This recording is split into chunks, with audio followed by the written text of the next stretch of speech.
Here we are, module number 1. We're going to talk about, if you haven't already purchased a guitar, what you should look for when you do it. What I would recommend for most beginning guitarists is either a classical, a nylon string guitar. If it's a younger child or a pre-early teen, try and go for a half or a 3/4 size guitar. Go into the shop if you can and have a good look. Pick one up and feel what it's like. Now, I'm going to cut over to a good friend of mine called Lockie. He works at Holden Music near where I live, and he's going to go through what he also thinks about buying a guitar. But before I start with that, I'm going to run through what I think you should get. So nylon string classical, they look like this. They're quite soft on your fingers. The neck is rather wide. It's wider usually than normal, like a steel string, 6-string, or even electric guitar. And the strings themselves, just the nicer all around for a beginning guitarist. What you should look for? You should look for brand. Doesn't necessarily matter. Brand helps. But what you're looking for in a guitar is a couple of things.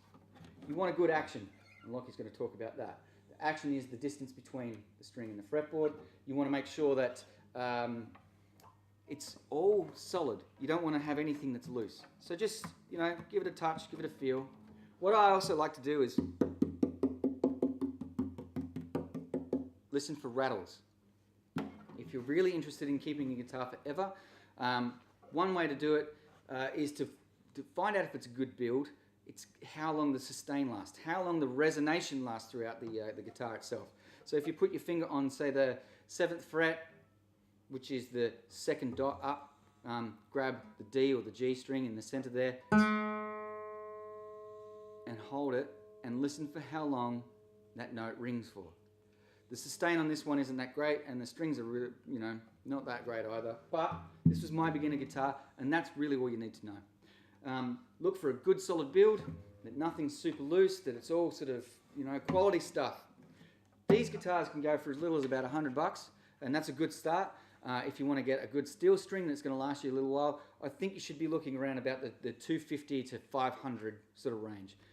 If you've got the money and you want to splash out, don't go any further than $1,000 on your first guitar. I don't believe that that's a good idea. Keep it simple, and when you start gaining your confidence, when you start really getting into the guitar world, then start spending some cash. But right now, we're going to go over to Holden Music, and Lockie's going to have a bit of a chat about what he thinks are the greatest things that you should get and what you should look for when you're buying. We're going to talk about strings, picks, accessories, and that's that. Cool. Off to Lockie. Hey, it's Lockie here from Holden Music. I've been working at AHHM for like 2 years. It's the best job I've ever had. It's nice to talk to people about music all day. I've been playing for 10 years. It's changed my life when I started it, and I'll probably do it forever. And I play in the Brothers Goon, run a studio, do a lot of recording. Let's talk about some guitars. What's the best guitar for a beginner? Well, I'd say the most common is definitely the 3/4 classical nylon string. It's easy on the fingertips, has a smaller size, doesn't need an amp or anything, you can just pick it up and play it. So that's definitely the most common, it's the most inexpensive. You can get a semi-decent one for under $100. Is brand important? Yeah, look, it's got to count for something. You get what you pay for, basically. If you're going to get yourself a cheaper guitar, you can, get through, but really you want something that's going to be structurally sound good, stay in tune, be easy to intonate, that sort of thing. Difference between nylon string and a steel string. The nylon strings are going to be a little bit smoother on your fingertips, whereas some beginners find the steel strings can be a little bit coarse. But the steel string is that classic, country, folk sort of sound, modern pop sort of stuff. The nylon strings are sort of traditionally classical music, but that's not to say you can't learn on them and play anything that you could play on any other guitar. So the shapes on an acoustic, you'll see dreadnought stuff like this. Sometimes they have a cutaway there, helping you to play higher notes. Sometimes they have skinnier bodies. Sometimes they have 3/4 sizes. I guess the easiest place to start is a Strat. You know, it's like the iconic guitar. Has a range of sounds, lots of iconic players. Shall we go to Strat? We shall.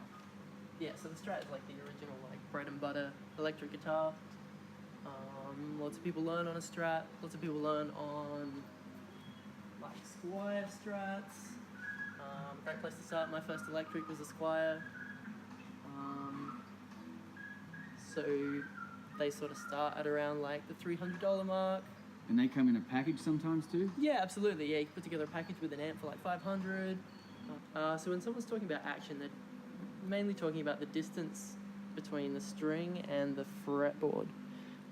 So you can see this one sitting up probably a little bit higher than it should, but you normally want it to be a comfortable distance so that it's not buzzing when it's open, which means it's too close. And you also want it to be low enough that it's easy to fret, easy to press down, so you don't have to put a whole lot of effort in with your fingers. Good action isn't necessarily defined by brand or how much you're spending on it. It depends on how well it's been set up. So you can have a cheap guitar that's set up really well and plays really well, and you can have an expensive guitar that isn't set up and is hard to play. The other essentials are having a way to tune up. So we sell a lot of Snark like clip-on tuners. You know, they'll set you back about $25. Typically you want to have a case, a gig bag soft case, especially if you're taking to school and that sort of stuff, or taking to your guitar lessons. They should set you back around $30. And you want to get yourself some picks as well. So with picks, I normally recommend beginners to go for a lighter pick. Typically go for something like a 58 for a beginner. From there you get the differences, apart from thicknesses, in the shape and the texture. So some of them have a pointier tip, some of them have a sandier grip, some of them are smaller. You just want to try them all out and see what works for you and your style. There's no rules. So if you're after strings, normally my first question is for electric or acoustic. For electric, most common one is the regular Slinky Zony ball. It's a 10 to 46 gauge. It's pretty regular. Sell the same gauge in Diodario a fair bit. For the luxury option is the Elixirs, so they're a coated string, which makes them last a bit longer and they feel a bit nicer, but they're more expensive.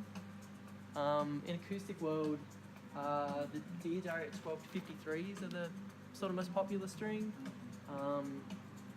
The sort of regular gauge is a little bit heavier on an acoustic than it is on electric, typically. And again, with those you get Elixirs, which again are coated string, last a bit longer, feel a bit slipperier on the fingers. As far as nylons go, they sort of dime a dozen, or is there a better? We tend to go with the Dunlops. They're pretty reliable and relatively inexpensive. The luxury choice is the Augustines, so they come in a couple of different tensions, which is typically aimed at like classical players. So the Dunlops have ball ends. We think it's better to have them in there, and that way if you decide you don't want them, you can just cut them off. Cool. And we're back, and thank you so much, Holden Hill Music, for your input. It's awesome. Can't thank them enough. Thank you, Lockie, for all of your words of wisdom. Right, I hope that you got a little bit out of that, and if you haven't purchased your guitar, please go forth and conquer. Go and get the best guitar that you want, not what your friends think. Or don't buy what they say in a magazine. Pick them up, have a play, enjoy yourself. I hope you've got a great one. Let's move forward. Right, so we're going to learn about the parts of a guitar, what they all mean, what they are, etc., blah, blah, blah. Here we go. I'll get my nice classical nylon string. This guitar is the first guitar that I ever owned. It was a birthday present from my parents when I was 12. And this is the guitar that started it all for me. Right, all guitars are basically the same. They're made up the same with slight variations on each of them. Now if we look at this, we will start from the bottom and work our way up. But the bottom as itself, the whole thing here, this is called the body. Now the body is what all the sound goes in and resonates in the wood, whatever the wood's made out of. It resonates all through it and then comes out the sound hole, which is this hole here. Now if you look inside the guitar, you'll see a bunch of little struts, wooden struts, and crazy bits of cut out wood all the way through that. Now that's there to strengthen the body and help the resonation throughout the body. Now some guitar manufacturers, Taylor is a good one for this, they have spent years and years and years perfecting the art of getting all of these structures in the best possible way so the guitar sounds as great as it can be. But let's not look into that too much, but if you see them in there, you know what that's all about. So that's the body. Here we've got the bridge, and basically, yeah, this whole thing holds the strings in and helps the resonation through. Some bridges, if you've got an electric acoustic, will have a little pickup underneath. That's okay. This plastic bit here, or it may be made out of bone, is called a saddle, and that's what the strings sit on. Gives you the nice, well, it separates that from the bridge, raises it all up a little bit and helps out with your action. So the action is the distance between the string and the fretboard. Now we've spoken about the sound hole there. You'll see on this, there's a pick guard. This has also got a pick guard on it. That's to stop your pick from scratching the wood up. Most cases you'll use your fingers on this, but hey, I've never had any issues with getting my pick smashing onto this one. So moving on forward, we've got the business end. This is the fretboard. So all these little metal bits that are stuck into the wood there, these are the frets, and we play in between the middle of the frets.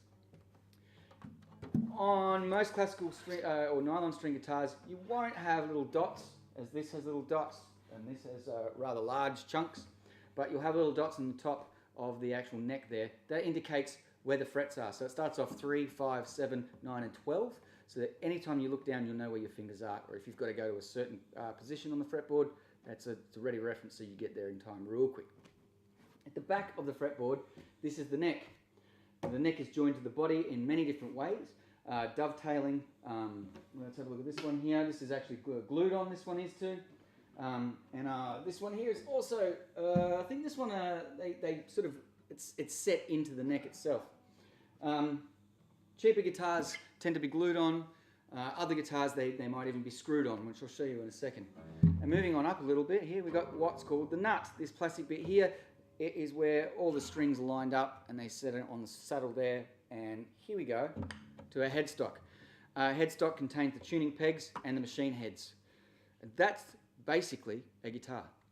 Now, there's obviously, as I said, there's little variations in all of them. As you'll notice with this one, it's got little plugs. Now this is where you put your strap on too. Classical guitarists don't tend to stand up and rock out. This one and electric guitars have strap holders, strap plugs that go in. Here we got a cutaway. Now they call it a cutaway because it cuts away. In a dreadnought size, they'll just have this rounded off the top. And so it just helps you get up further. So if you want to play some leads or blah, blah, blah, see the face, you've got to make a face if you do something like that. It's called a lick if you didn't know. Right, so that's that. Electric guitars, however, are slightly different. Now, they don't have a sound hole, they do have a body. And as I was saying with the screw, this one's screwed in. So it's sort of set into the body there and screwed in like that. So they don't have a sound hole because what is happening here is because it's an electric guitar, they have something that pick up the sound, which are called pickups. Now these here are two single coil pickups and a humbucking pickup. Now humbucking pickup is basically just two of these put together to try and cancel out any hum, electrical hum that comes through it. This here has got two humbucking pickups. We'll have a pickup selection switch there and tone and volume knobs down the bottom. And also on here as well. Everything else is still the same. So we've got our frets, we've got our nut. These are our little trees.